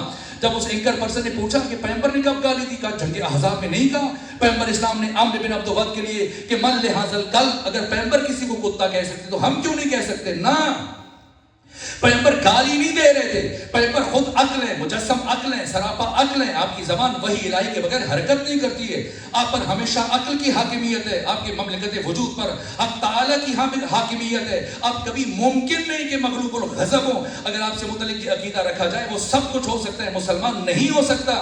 ختمی مرتبت غصے کا اظہار نہیں کر رہے ہیں، ختمی مرتبت ایک حقیقت کی طرف اشارہ کر رہے ہیں کہ اگر کوئی شخص اتنا گستاخ ہو جائے کہ وہ رسول کے دروازے پر آ کر یوں توہین کرنا شروع کرے، اپنی آواز بلند کرنا شروع کرے، تو اس کی انسانی شکل پر نہ جانا، اس کی انسانی کھال پر نہ جانا، اس کی انسانی بشرے پر نہ جانا، یہ دیکھنے میں تو انسان ہے، حقیقت میں کتا ہے۔ اب اگر کوئی رسول کے دروازے پر آ کر گستاخی کرے وہ بھی حقیقت میں کتا ہے، اور اگر کوئی بطول کے دروازے پر گستاخی کرے وہ بھی حقیقت میں کتا ہے۔ ایک مرتبہ ختمی مرتبت نے فرمایا من لحاظ القلب، کون ہے جو اس کتے کا منہ بند کرے؟ ایک مرتبہ کوئی نہیں اٹھا سوائے علی کے، پیغمبر نے علی کو بٹھا دیا، آپ بیٹھ جائیے، پھر دوبارہ سے یہی جملہ کہا، جبکہ وہ برابر للکار رہے تو تاخیر کیوں کی جا رہی ہے؟ جب علی آمادہ ہے تو بھیج دیں، لیکن نہ، پھر دوبارہ سے فرمایا کہ من لحاظ القلب، دوسری مرتبہ علی اٹھے، پھر تیسری مرتبہ ختمی مرتبت نے علی کو بٹھانے کے بعد تیسری مرتبہ کہا من لحاظ القلب، کون ہے جائے اس کے مقابلے میں؟ پھر علی اٹھے، میں دست ادب جوڑ کر بارگاہ رسالت مآب میں عرض کروں گا یا رسول اللہ جبکہ وہ برابر للکار رہا ہے، آپ کی توہین کر رہا ہے، گستاخی کر رہا ہے، علی آمادہ ہے، تیار ہے، جاننا چاہتے ہیں، جانا چاہ رہے ہیں تو آپ بھیج دیجئے، کیوں برابر انتظار کروا رہے ہیں؟ تو ختمی مرتبہ تاریخ رقم کر رہے ہیں کہ اگر میں پہلی دفعہ علی کو بھیج دیتا، مبادہ مورخ یہ لکھتا کہ باقی افراد بھی تیار تھے، جانا چاہتے تھے، لیکن چونکہ علی سب سے پہلے اٹھے اس لیے پیغمبر نے علی کو بھیج دیا۔ اب جب کہ علی گئے، کیا انداز ہے، ہر جنگ کا وقت نہیں کہ میں بیان کروں، اشارے کروں، واحد سبب اس کی فتح ہونے کا وجود مبارک علی ابن ابی طالب، عمرو ابن عبد الوقت، جس سے متعلق خود ختمی مرتبہ کے خیمے میں اظہار کیا گیا، ایک شخص جو آپ کے قریب بیٹھا ہوا، کہا کہ ایک وقت میں 1000 افراد کے ساتھ لڑنے کی صلاحیت رکھتے ہو، اس کی اپنی بہادری شجاعت کے ترانے بیان کرنا شروع کیے۔ ایسے مرحلے میں ختمی مرتبہ جب علی کو بھیج رہے ہیں، وہ الفاظ وقت نہیں کہ میں بیان کروں کہ جاتے ہوئے علی سے متعلق کیا بیان کیا، اور جب علی گئے تو اس کو 4 مرحلے دیے، 4 مواقع فراہم کیے۔ علی لوگوں کو قتل کرنے کے لیے نہیں آئے، زندگی دینے کے لیے آئے۔ علی نے جب بھی تلوار چلائی مجبوری میں تلوار چلائی، ورنہ علی حیات بانٹنے والی وہ شخصیت، ایک مرتبہ اس کو پہلا موقع دیا، دوسرا موقع دیا، تیسرا موقع دیا، چوتھا موقع دیا کہ، اور پھر جب وہ آیا تو ایک ہی مرحلے میں حرف غلط کی طرح سے مٹا دیا عمرو ابن عبد الوقت کو۔ اس کے بعد اس کا بیٹا جو شجاعت میں اس کے ہم پلہ مانا جاتا تھا، حاصل بن عمرو بن عبد الوقت، اسے مولا متقیہ نے اپنے ہاتھ سے مارا۔ 5 افراد جو بھاگ رہے تھے، مولا متقیہ نے تعاقب نہیں کیا، ان میں سے منبع بن عثمان نے اس کی طرف مولا متقیہ نے صرف نیزہ پھینکا اور یہ اس طرح سے گرا، اور پھر یہ مرحلہ طے کیا، اور پھر نوفل بن عبداللہ، باقی اکرمہ بن ابی جہل، حبیرہ ابن وہب، یہ سب بھاگ نکلے، لیکن ان میں سے ایک یہ نوفل بن عبداللہ یہ خندق میں جا گرا۔ میں بتاتا ہوں کہ باقی مسلمانوں کی شمولیت کیا ہے تاکہ یہ بھی اندازہ ہو جائے، دوسری جانب کا بھی رخ کے بھی اندازہ ہو جائے۔ جیسے ہی ایک مرتبہ یہ نوفل بن عبداللہ خندق کے اندر گرا تو 80 افراد ایک چوکی پر، اور ختمی مرتبہ نے 8 چوکیاں قائم کی تھیں، جن میں سے ہر چوکی پر کم سے کم 80 افراد ہیں، 40 مہاجر، 40 انصار، اور یہ ختمی مرتبہ نے 8 چوکیاں قائم کی ہیں، اور یہ افراد کو یہ تقریباً 600-700 افراد اکٹھے ہو کر سنگباری کر رہے ہیں، پتھر برسا رہے ہیں، اور وہ چلا رہا ہے کہ مجھے باہر آنے کا موقع دو تاکہ میں مقابلہ کر کے مروں، میں ذلت کے ساتھ نہیں مرنا چاہتا، لیکن کیا اگر تم مجھے باہر نہیں نکالتے خود اندر آ جاؤ۔ لیکن مسلمانوں پر اتنا خوف طاری ہے کہ نہ خود نیچے اتر رہے ہیں نہ اسے باہر آنے دے رہے ہیں، یہاں تک کہ ختمی مرتبہ نے آوازیں سنی، پوچھا کون ہے، بتایا کہ نوفل بن عبداللہ ہے، تو کہا کہ وہ اس طرح سے آوازیں بلند کر رہا ہے۔ وہیں سے پلٹے، پیغمبر اسلام کے خیمے سے قریب پہنچ چکے تھے، وہ اسے پلٹ کر خندق کے اندر آئے، چھلانگ لگائی اور کہا کہ وار کرو، اگر مجھ پر وار کر کے خود کو بچا سکتے ہو تو بچاؤ۔ اور جب اس نے وار کیا، حضرت نے اس کے وار کو رد کیا اور پھر پلٹ کر ایسا وار کیا کہ اسے نیم اس طرح سے 2 برابر حصوں میں تقسیم کر دیا۔ یہ علی کی شجاعت ہے۔ مسلمانوں کا کل حصہ میں بتاتا ہوں، زرار بن خطاب فہری، یہ 7واں فرد، یہ بھاگ رہا تھا، اور کسی نے کہا چلو بہتی گنگا میں ہم بھی ہاتھ دھو لیں، تو علی نے جو مارا ہے عمرو بن عبد الوقت کو مارا ہے، حسن بن عمرو بن عبد الوقت کو مارا ہے، تو میں بھی کہنے کے قابل ہو جاؤں کہ میں نے بھی کسی کو مارا ہے۔ تو یہ شخص اس کے پیچھے دوڑا زرار بن خطاب فہری کے، اور آگے بڑھ کر ایک مرتبہ زرار بن خطاب فہری نے جب گھوڑوں کے ٹاپوں کی آواز سنی تو سوچا کہ علی کا تو یہ شیوا نہیں ہے کہ علی کسی بھاگنے والے کا تعاقب کرے، اسی کی جو میدان جنگ سے بھاگتا ہے وہ زندگی کی بھیک مانگتا ہے۔ وہ علی کائنات کے شجاعت ترین انسان، علی کی شجاعت تلوار کے رہینے منت رہی ہے۔ یہ جو اقبال نے کہا کہ دمے زندگی رمے زندگی، رمے زندگی غمے زندگی، غمے رم نہ کر سمے غم نہ کھا، کہ یہی ہے شان قلندری، تیری خاک میں ہے اگر شرر تو خیال فقر و بنا نہ کر، کہ جہاں میں نان شعیر پر ہے مدار قوت حیدری۔ یہ علی کا زور بازو، علی کو تلوار پر بھروسہ نہیں کیا کہ تلوار کی وجہ سے علی کی شجاعت ہے، ذوالفقار کی وجہ سے نہ۔ میں نے پڑھا اہل تسنت کے مورخین نے، محدثین نے لکھا، ایک جنگ میں دشمن نے مطالبہ کیا کہ علی میں نے سنا آپ کائنات کے سخی ترین انسان ہیں، کریم ترین انسان ہیں، اگر آپ سے کچھ مانگا جائے آپ کبھی دشمن کو بھی رد نہیں کرتے، کہا مانگو، کیا مانگتے ہو؟ کہ یہ تلوار جو آپ کے پاس ہے یہ مجھے دے دیجیے، اب جنگ ہو رہی ہے اور اب اس کو خدشہ تھا کہ حضرت مجھ پر تلوار چلائیں گے، اس عالم میں روک کر علی سے مانگ رہا ہے۔ حضرت نے اپنی تلوار اس کی طرف بڑھا دی، اب اپنی تلوار بھی اٹھائی ہوئی ہے، اور مولا متقیان کی تلوار اٹھانے کے بعد اب مسکرانا شروع ہوا اور کہا علی اب بتائیں کہ آپ کو مجھ سے کون بچائے گا؟ تو مولا متقیان نے مسکرا کر فرمایا کہ وہی جس نے ابھی تک تمہیں مجھ سے بچا رکھا ہے۔ یہ اقبال کہہ رہے ہیں غم زندگی رم زندگی رم زندگی غم زندگی غم رم نہ کر سمے غم نہ کھا کہ یہی ہے شان قلندری. تیری خاک میں ہے اگر شرر تو خیال فقر و غنا نہ کر کہ جہاں میں نام شعیر پر ہے مدار قوت حیدری. یہ علی کی شجاعت ہے. ورنہ دوسرا فار جب پہنچا زرار بن خطاب فاری نے گھوڑوں کی ٹاپوں کی آواز سنی. ایک مرتبہ سوچا کہ علی تو چھیوا نہیں ہے, انداز نہیں ہے, کسی بھاگنے والے کا تعاقب کریں صرف دیکھنے کے لیے کہ میرے پیچھے کون آ رہے, علی یا کوئی اور. تو جو پیچھے آ رہا تھا جیسی دیکھا کہ زرار مڑا ہے, ایک مرتبہ گھبرایا, پریشان ہوا, سوچا کہ شاید کہ یہاں مجھے خلوت میں مقابلہ کرے گا, کوئی بچانے والا بھی نہیں. وہیں سے اپنا گھوڑا دوڑایا اور واپس خیام کی طرف اس نے بھاگنا شروع کیا. اور زرار بن خطاب فہری نے پیچھے سے آواز دی کہ یاد رکھنا آج تمہیں زندہ چھوڑ رہا ہوں اور میرے اس احسان کو کبھی فراموش نہ کرنا. یہاں تک کہ وہی شخص ایک مرحلے پر جب خلیفہ بنا, حکمران بنا, تو زرار بن خطاب فہری نے کہا تھا یاد ہے کہ میری وجہ سے اس دن تمہیں اپنی جان بچانے کا موقع مل گیا تھا. یہ حصہ ہے, کون سی جنگ ہے, لیکن نہ یہ شجاعت, یہ علی کا طرح امتیاز نہیں ہے, یہ استقامت, علی کا علم, علی کی عبادت, علی کی معرفت, علی کی انداز حکومت, کوئی بھی چیز علی کا تعارف قرار نہیں پا سکتی ہے. دور کا وہ سرا, ورنہ کسی بھی زاویے سے اگر علی کی شخصیت کو کوئی پڑھنا چاہے گا, شہید مرتضیٰ مطہری فرماتے ہیں بہک جائے گا, الجھ جائے گا, پریشان ہو جائے گا, اسے سمجھ میں نہیں آئے گی. ہاں علی بشر کیف بشر ربہ فیہ یتجلی وظہر. تو اس لیے حیران پریشان سرگردان رہے گا, الجھ جائے گا, پریشان ہو جائے گا, دوسروں کو بھی پریشان کرے گا. دور کا سرا علی کی ابدیت کا راز کیا ہے, علی کیوں سرمدی ہے, علی کیوں لازوال ہے, علی کیوں آفاقی ہے, علی کیوں یونیورسل ہے, علی کیوں ہمگیر ہے, کیوں اللہ نے علی کو قسیم الجنت والنار قرار دیا. کفر اور اسلام کے درمیان, خیر اور شر کے درمیان, نیکی اور بدی کے درمیان, اچھائی اور برائی کے درمیان, حق اور باطل کے درمیان کیوں علی کو حد فاصل قرار دیا, کیوں علی کی ولایت میں دین کو منحصر قرار دیا ہے, کیوں میدان خم غدیر میں 1.5 لاکھ صحابہ کو چھوڑ کر صرف علی کی ولایت کا اعلان کیا جا رہا ہے. راز کیا ہے, رمز کیا ہے, اس کے لیے استاد حق شہید مرتضیٰ مطہری نے بیان کیا کہ اگر کوئی اس کے جواب کو سمجھنا چاہتا ہے تو علی کی زندگی کو پڑھے کہ اللہ نے علی کو اپنے گھر میں بھیجا ہے, اللہ نے علی کو خانہ کعبہ میں بھیجا ہے, اللہ نے علی کے نور کے ظہور کے لیے اپنے گھر کا انتخاب کیا. یہاں شہید مرتضیٰ مطہری نے بیان کیا کہ کیا غیر از کعبہ کسی اور مقام پر وجود مبارک امیر المومنین علی ابن ابی طالب کی ولادت ہو سکتی تھی؟ فرمایا نہیں ہو سکتی تھی. یہاں تک کہ پیغمبر اسلام کی ولادت بھی کعبہ میں نہیں ہوئی ہے. پیغمبر اسلام جن سے متعلق علی یہ کہیں کہ انا عبد من عبید محمد, میں محمد کے غلاموں میں سے غلام ہوں. خود پیغمبر کی ولادت کعبہ میں نہیں ہوئی, کسی اور نبی کی ولادت خانہ کعبہ میں نہیں ہوئی. منحصر تاریخ بشر میں, تاریخ عالم میں, تاریخ آدم میں, تاریخ خاتم میں, تاریخ انسانی میں علی واحد شخصیت جن کی ولادت کعبہ میں ہوئی. کیوں پیغمبر کی ولادت کعبہ میں نہیں ہوئی؟ شہید مرتضیٰ مطہری فرماتے ہیں اس لیے کہ پیغمبر اللہ کے جمال کے مظہر تام ہے. پیغمبر جمال خدا کے مظہر ہیں جن کے تعارف میں خدا نے فرمایا وما ارسلناک الا رحمۃ للعالمین, ہم نے آپ کو تمام جہانوں کے لیے صرف رحمت بنا کے بھیجا. پیغمبر اللہ کے جمال کے مظہر ہیں. ورنہ پیغمبر اسلام نے 83 جنگوں میں سے 27 غزوات میں بنفس نفیس شرکت فرمائی, اور ایسا نہیں پیچھے بیٹھ کے ہدایات دیتے تھے.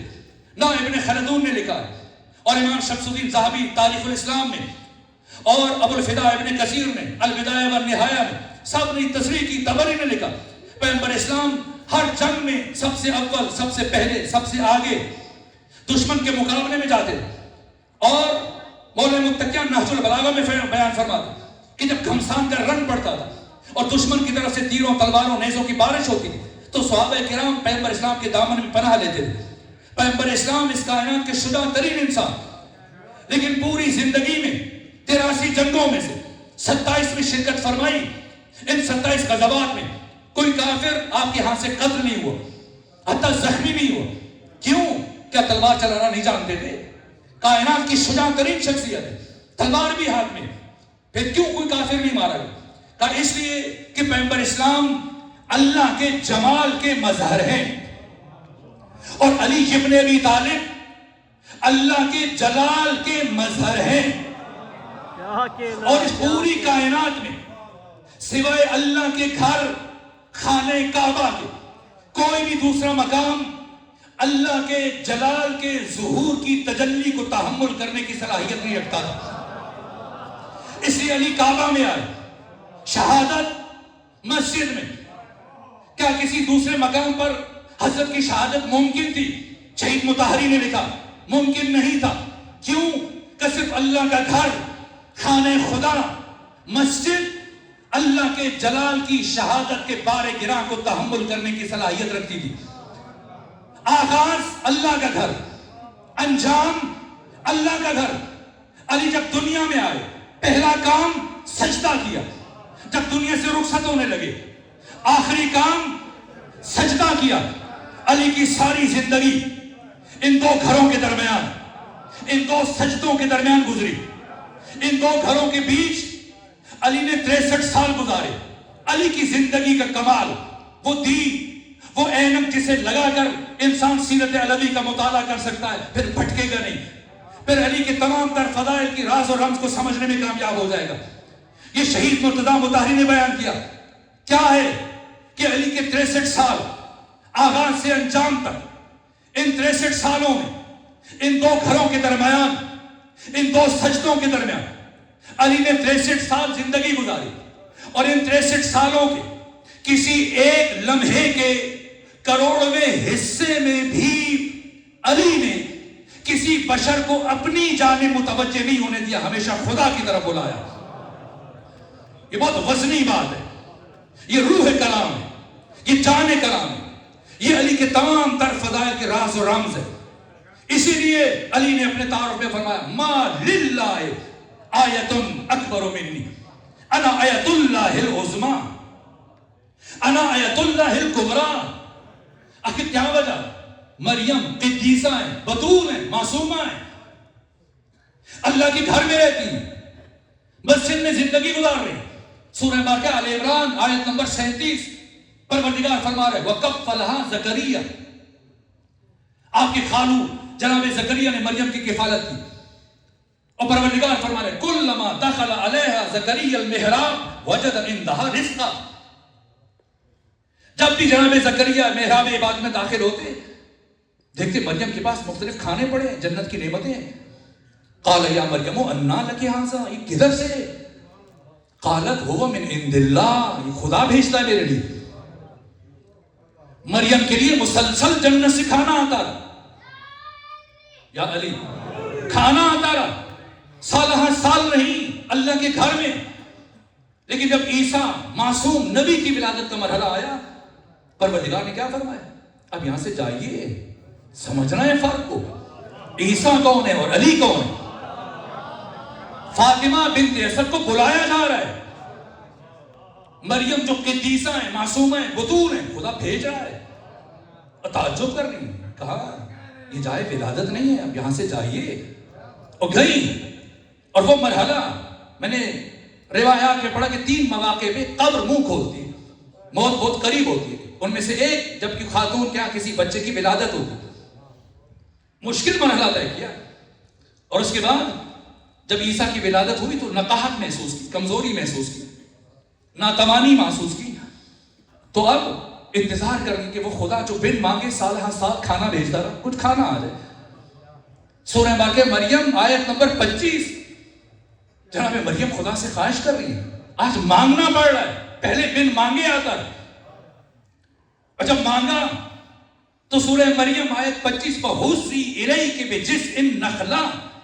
مریم کھانا چاہیے، جاؤ وہ سامنے کھجور کا درخت ہے، جا کر اس کی ٹہنی کو ہلاؤ تو ساکت علیک رطبا جنیا، تازہ کھجوریں گری دی اٹھا کے کھا لینا.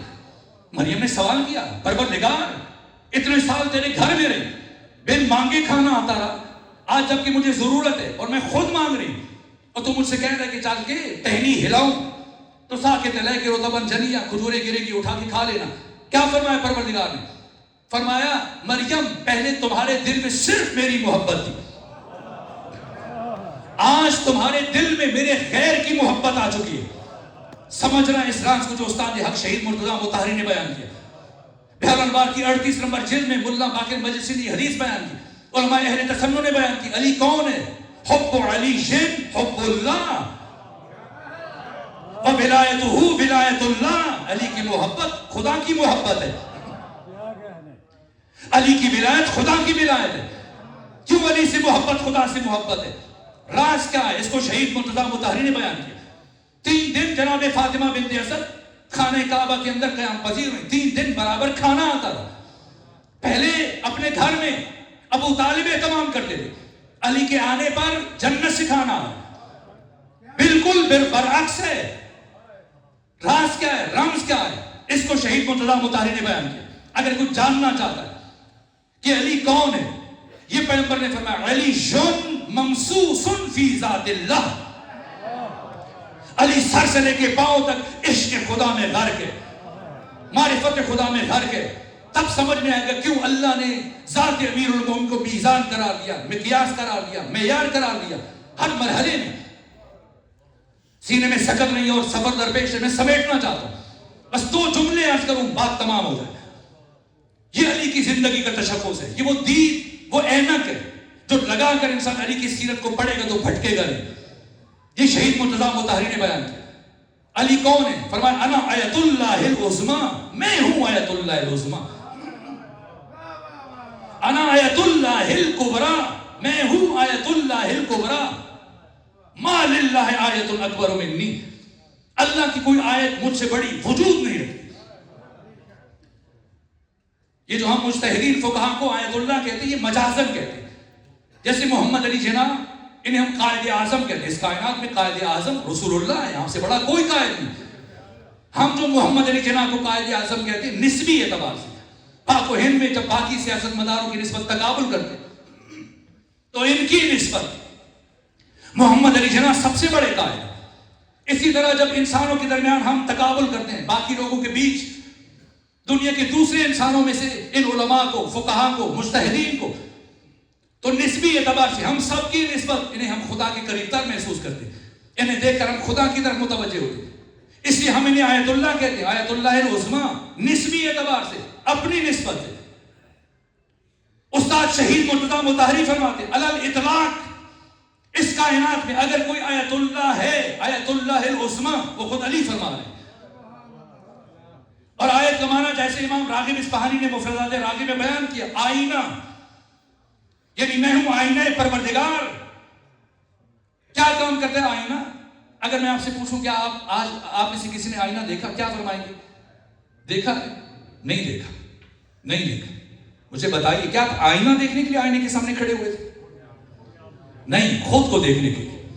آئینہ آپ کب دیکھتے ہیں؟ جس دن آئینے کی صفائی کرتے ہیں, جس دن آپ آئینہ خریدنے کے لیے جاتے ہیں, تب اٹھا کے اس کو ملاحظہ کرتے ہیں, تب آئینہ دیکھتے ہیں. آج آپ آئینہ دیکھنے کے لیے نہیں کھڑے ہوئے تھے, آئینے میں خود کو دیکھنے کے لیے کھڑے ہوئے. آئینہ کسے کہتے ہیں؟ جو اپنے اندر کسی اور کو دکھائے. یہ علی کا کمال ہے. علی فرما رہے آئینہ انا آیت اللہ العظمیٰ, میں ہوں آئینہ پروردگار. یعنی جب بھی علی کو دیکھو گے تمہیں خدا نظر آئے گا.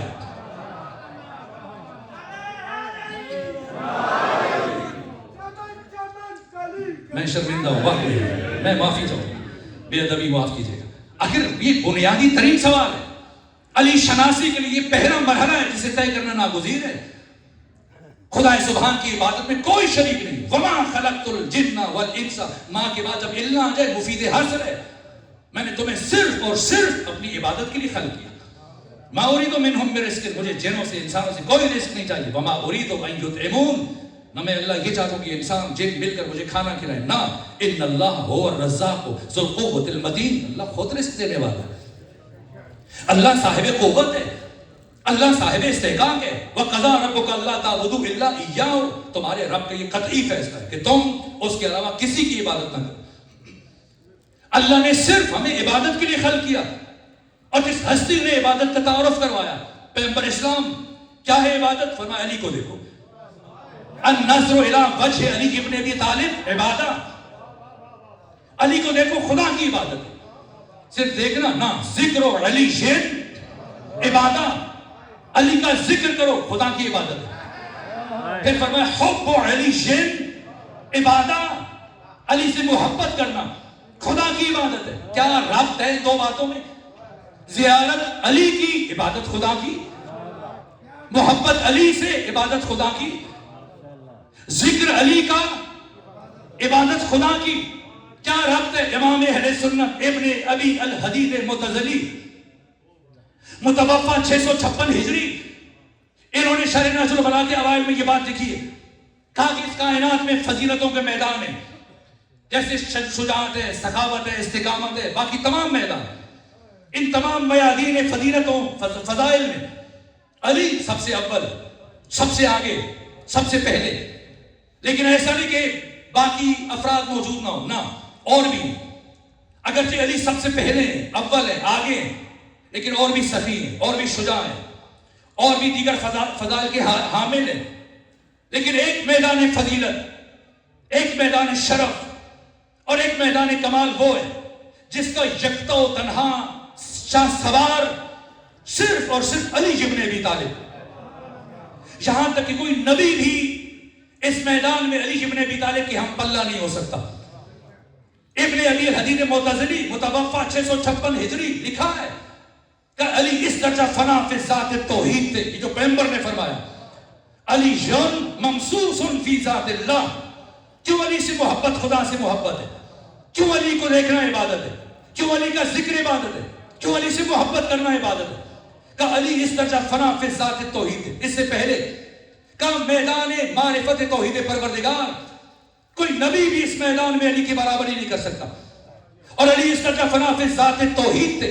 ابن ابی الحدید نے لکھا کہ جب علی ہر روز اپنے گھر سے باہر آنے کا ارادہ کرتے، آپ کی اس شاخ، محب، اصحاب، شاگرد، چاہنے والے جو سب باندھے آپ کے گھر کے باہر گلی میں کھڑے ہوتے، جیسے علی کے گھر کا دروازہ کھلتا آپ کے قدم باہر گلی میں آتے، جس کی نگاہ علی کے چہرے پر پڑتی تھی، بے ساختہ اس کی زبان سے یہ جملے جاری ہو جاتے، اللہ اللہ ما اتقوا ھذا الرجل، اللہ اللہ ما اشجع ھذا الرجل، اللہ اللہ ما اعلم ھذا الرجل، اللہ اللہ کتنا بڑا متقی آ گیا، اللہ اللہ کتنا بڑا زاہد آ گیا، اللہ اللہ کتنا بڑا عابد آ گیا، اللہ اللہ کتنا بڑا عارف آ گیا، اللہ اللہ کتنا بڑا شجاع آ گیا۔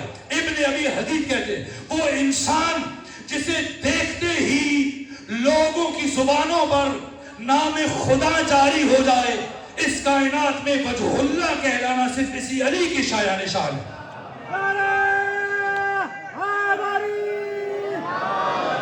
یہ علی کا ترہ امتیاز، بات ادھوری رہ جائے، یہ علی کی پہچان ہے، یہ علی کی فضیلتوں کا راز۔ بس اگرچہ کہ تاخیر ہو چکی، لیکن شرمندہ ہوں، اس مرحلے میں رکنا ذرا مشکل محسوس ہو رہا ہے، اس لیے دو جملے اور عرض کریں۔ علی کون ہے؟ یہ جنگ خیبر، آپ ہمارے سماجی رویے خود مشاہدہ کرتے ہوں گے، بس کسی انسان کو مسجد بنانے کی توفیق ہو جائے، امام بارگاہ بنا لے، مدرسہ، یتیم خانہ، مجلس کروا لے، تو پھر جلدی حروف میں نیچے اپنا نام درج کرواتے، تختی لگواتے۔ ظاہر ہے تختی کے بغیر تو خدا کو پتہ نہیں چل سکتا، تو یہ ہمارے سماجی رویے۔ اور آپ خود دیکھیے کہ یہ ہماری جو معاشرتی رویے ہے، کھیل کے میدان میں بھی ہمیں نظر آتا ہے۔ بس ہمارا قومی کھیل اگرچہ ہاکی ہے، لیکن کرکٹ بہت شوق سے کھیلا جاتا ہے، دیکھا جاتا ہے اور شرکت کی جاتی ہے، اور خصوصاً اگر ہمسایہ ملک کے ساتھ آپ کی قومی ٹیم کا میچ ہو تو پھر جو اسٹیڈیم میں جا سکتے ہیں وہ چلے جاتے ہیں، اور جو نہیں جا سکتے وہ ٹیلی ویژن کے سامنے بیٹھ کے خوشی کا اظہار کرتے ہیں، کلیپنگ کرتے ہیں۔ اور میری طرح اناڑی جو نہیں جانتے، کسی کو اگر نہیں پتا ہو تو کرکٹ کیا ہوتا ہے، بڑے میدان میں 3 ڈنڈے نصب کر دیے جاتے ہیں اور ایک بلے باز ان کے سامنے کھڑے ہو جاتے ہیں، اور مخالف ٹیم سے ایک بالر ہوتا ہے، اس کے ہاتھ میں گیند ہوتی ہے، وہ بھاگتا ہوا آتا ہے، ایسے ہی تاک کر، سیدھ کر، نشانہ لے کر گیند پھینکتا۔ کیوں پھینکتا ہے؟ تاکہ چھکا لگائے، چوکا لگائے۔ پھر کیوں پھینکتا ہے؟ تاکہ یہ گیند، وہ جو 3 ڈنڈے پیچھے کھڑے ہیں ان میں سے کسی کو لگ جائے، کوئی ڈنڈا گر جائے یا نہ گرے، گیند اس کو چھو لے، تو اس کا کیا ہوگا نتیجہ؟ پھر وہ میدان سے آؤٹ ہو جائے گا۔ اور اگر کوئی بالر مہارت سے گیند پھینکے اور کسی ڈنڈے کو گرانے میں کامیاب ہو جائے تو اس کا عکس العمل کیا ہوتا ہے؟ ریئیکشن کیا ہوتا ہے؟ وہ میدان میں دوڑتا ہے۔ آپ جب دیکھتے ہوں گے خود تالیاں پیٹتے ہیں، کلیپنگ کرتے ہیں، اس کے ساتھ ہی اسے کندھوں پر اٹھا لیتے ہیں، وہ بار بار پورے گراؤنڈ میں اپنے مسل، بازو دکھاتا ہے۔ کیا کر رہے ہیں؟ مسل دکھا رہے ہیں، بازو دکھا رہے ہیں۔ پوچھے کیا کیا ہے اس نے؟ کیا کیا؟ ایک وکٹ اکھاڑی، ایک ڈنڈا گرایا اور دنیا والوں کو اپنے مسل دکھا رہے ہیں۔ یہ ہمارے سماجی رویے، ہمارے معاشرتی رویے کہ ہمارا بالر ایک وکٹ اکھاڑ لیں تو ساری دنیا والوں کو اپنے مسل دکھائے، اور وہ علی ابن ابی طالب جو خیبر کے اس دروازے جسے 20 لوگ مل کر کھولتے تھے اور 20 لوگ مل کر بند کرتے تھے، ایک جنبش دست سے علی نے اٹھایا نہیں، اکھاڑا، قلعے سے اکھاڑا، وقت نہیں کہ میں کیفیت بیان کروں آپ کی خدمت میں، اور اکھاڑنے کے بعد ایک جنبش دست سے فضا میں اچھالا، اور اچھالنے کے بعد کیا فرمایا؟ یہ دروازہ علی نے اپنی طاقت سے نہیں اکھاڑا، یہ تو اس کی دی ہوئی طاقت ہے۔ یہ علی کا کمال، یہ علی کے تمام تر فضائل اور کمالات کی راز و رمز ہے، اساس ہے، بنیاد ہے۔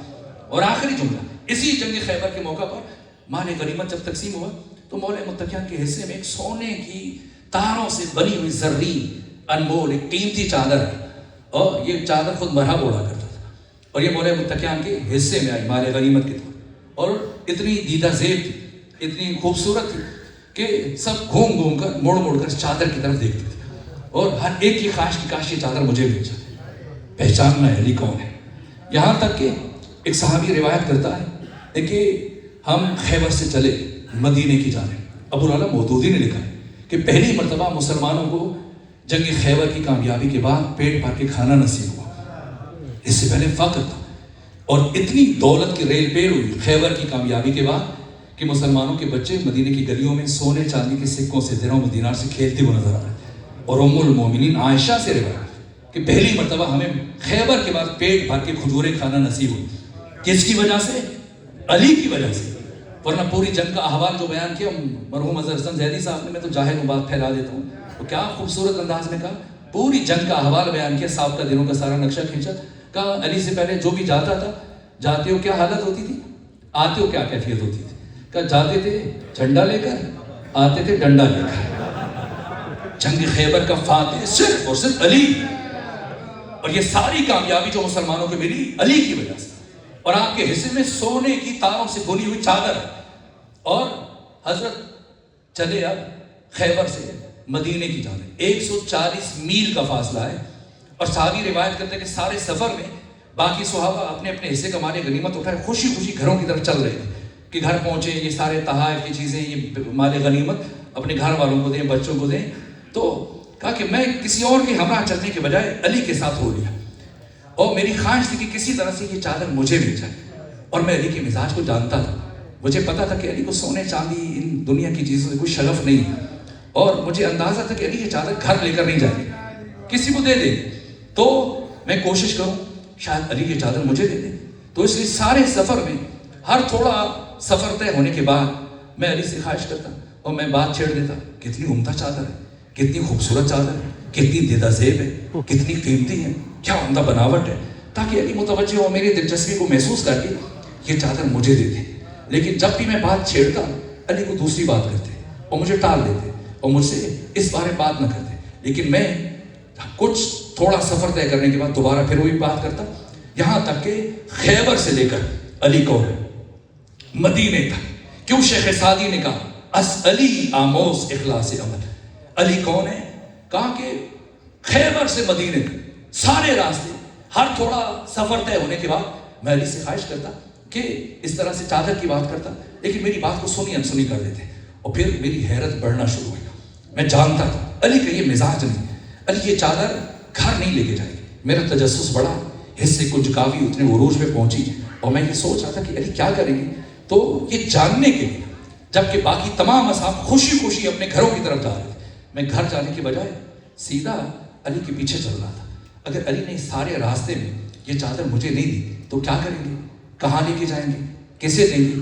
کہا یہاں تک کہ میری حیرت بڑھنے لگی، علی اپنے گھر جانے کے بجائے ایک اور گلی میں داخل ہوا، اور جب علی اس گلی میں پہنچے ایک دروازے پہ روکے، یہ وہ جگہ تھی جہاں پچھلی جنگوں میں شہید ہو جانے والے صحابہ کرام کی یتیم بچوں کی کفالت ہوتی تھی، اور پیغمبر اسلام نے ایک صحابی کو مامور کر رکھا تھا ان بچوں کی کفالت کے لیے، ان یتیم بچوں کی پرورش کے لیے، کہ علی اس گھر کے دروازے پر روکے، تب قلبات کیا، وہ چادر اس صحابی کے سپرد کی، کہ ان یتیموں کا بہت خیال رکھنا، ان کے لباس کا، پہناوے کا، کھانے پینے کا، اور پھر علی جنگ خیبر کا فاتح خالی ہاتھ اپنے گھر کی طرف چل پڑے، گھر کی طرف چل پڑے، اور میری حیرت بڑھنا شروع ہوئی.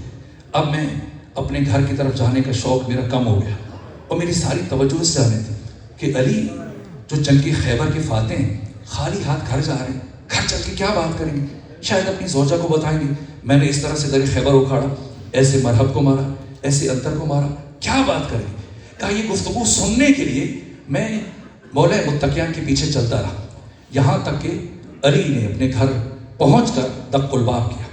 نبی زادی نے دروازہ کھولا, علی کا استقبال کیا, علی نے سلام کیا.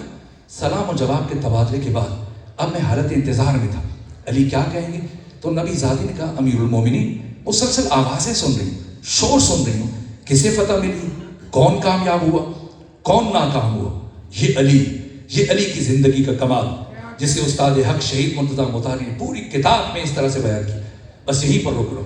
کیا کہا جب نبی زادی نے پوچھا اے علی کسے کامیابی ملی, کون فاتح بنا, کون ناکام ہوا. کوئی اور ہوتا شاید اپنی تعریفوں کے پل باندھ دیتا, میں نے یہ کیا, میں نے ایسے مارا, میں نے اس طرح سے جنگ لڑی, میں نے اس طرح سے در خیبر اکھاڑا. لیکن علی نے صرف ایک جملہ کہا اللہ کا وعدہ پورا ہوا, آپ کے بابا سرخرو ہوئے. اس کے بعد علی نے جو سر سجدے میں رکھا, میں بہت دیر تک آواز سنتا رہا. علی پروردگار کا شکریہ ادا کر رہے تھے. خدا سبحان ہمیں ایسی زندگی گزارنے کی توفیق عطا فرمائے جب ہمارا وقت آخرت قریب آئے اور ہم سب کو چہرہ امیر المومنین کی زیارت کا شرف حاصل ہو, تو اس وقت ہمارے آقا, ہمارے مولا ہم سے راضی ہوں, ہم سے ناراض نہ ہوں. بے ادبی میں شرمندہ ہوں. مولا علی فرماتے ہیں علم ایک نقطہ تھا جاہلوں نے پھیلا دیا. میں بات سمیٹ نہ سکا اور بات طولانی ہوتی چلی گئی. اور میں چاہوں گا کہ استاد بزرگوار قبلہ علامہ زاہد حسین زودی صاحب خود دعا کروائیں, پروردگار آپ سب کو اپنی حفظ و پناہ میں.